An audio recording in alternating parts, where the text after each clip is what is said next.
Welcome to the Final Fantasy VII discussion board, where we talk about all things Final Fantasy VII.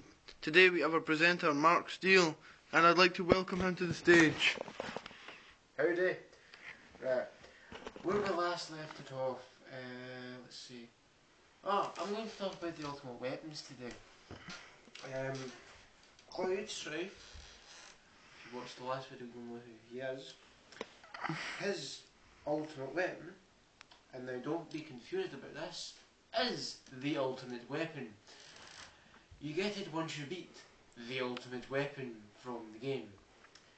Yes, I know it sounds quite strange, but trust me, that's how you get it. Where was I?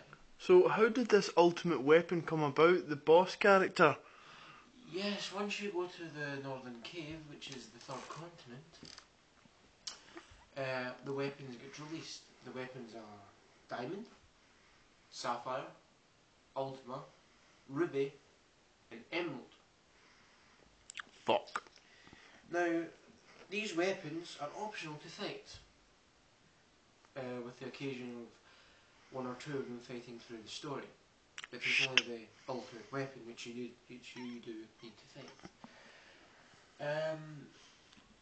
But you do. I'm talking about other ultimate weapons.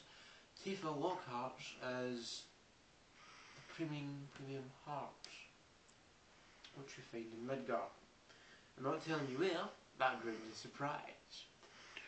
Nanaki's, Red 13 for short, you find his in Cosmo Canyon, I think.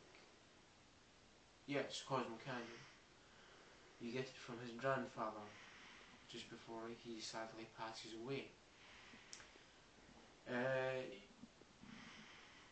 For Vincent, you get his along with his ultimate limit break, which is Chaos. You'll find out what that is probably in a later video. The death penalty is the gun which was used on him so he could become Chaos. Yeah. Barrett Wallace's is the missing score, which you do find in Midgard, but only in a certain point. You need to have him in the party to obtain it, if not, you will miss it. So tell us more about this Chaos character. Where would you find him? The Chaos character is a DNA gene which was inserted into Vincent's genetic code by the mad scientist Hojo. He was a pain in the arse to beat in the game. So, can you tell us what the Nanaki's weapon looked like? Well, believe it or not, it's actually a hairpin. Confusing although it may be, but since he is a wolf which can speak, he can basically just attack with biting and claws. But he can use magic, which is quite fun. When you meet him, you start off with fire, and it's got a wee link to all Materia. Materia is basically a certain item you equip your character, which allows him to use that specific spell.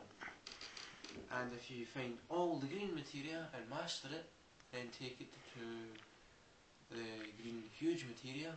You'll find out what that is later on in the game. You can get the master magic, which gives you every single spell in the game. Well, for magic anyway. There is also summon, command, and add-ons, as I call them. There is also pink materia, which puts up your health, mana, EXP, and gil, and gives you certain abilities to help you win the fight against monsters. But I think the battery in this recorder is going soon, so I best end the video just now. Now, one last thing before we go. This pink materia sounds quite interesting. Where would you find that normally?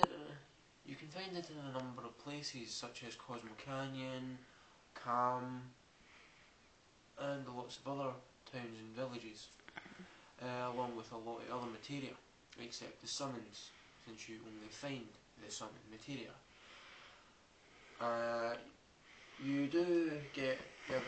one